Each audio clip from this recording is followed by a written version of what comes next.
Sharon Savino, 54 years old. Sharon, do you think that 50 is the new 30? Is 50 the new 30? Absolutely not. Way too much, much more maintenance than 30 required. Constant maintenance. Constant physical maintenance or other maintenance as well? Physical, emotional, definitely, both. What are the biggest changes in your life since you've hit 50? I'm falling apart. Oh, kids leaving for college, aging parents to take care of, keeping that, 25-year-old marriage alive, keeping that spark going, a lot of stuff. That spark going is something I talk about in the book, but a lot of people don't talk about. It's not, it requires a certain amount of, what would you say? Imagination, time. Staying awake. Staying awake, absolutely. Keeping it interesting. Keeping it interesting. So you've been married 25 years. Do you have a lot of friends who are your age who, I hear from a lot of women things like, I don't know who I am anymore. I don't know what lies ahead. I don't know where to go. Do you have, you are happily married, clearly because you do this work, but but yeah, and you have the changes with your kids, and you have a steady job, which a lot of people don't. So you don't fall into some of the traps that some of the women I talk to do. Do you have friends? Do you talk to other women your own age? And absolutely, I think it's all of us. Most women are going through, I think, the same feelings of trying to,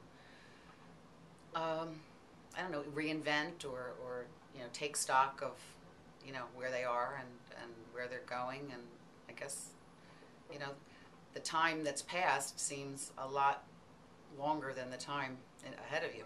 So I think everybody's going through that, trying to do it all. Do you have a kind of a bucket list or things that you really want to do in the next 20 years? I'm trying to formulate that now. I don't know that I have that formulated yet. But you think it's important? I do. Yeah, very important. I think it's important for me to formulate it very soon, because I think that is also part of what stresses us out, not really knowing maybe what we want or, what should be on our bucket list. Are you afraid of getting older? I never was, but I find a little bit recently that maybe a little bit more. But you just have to, make sure that you keep moving forward and redefining and figuring it all out, And I realize it's going to take a little more figuring out than I thought it would 5 years ago.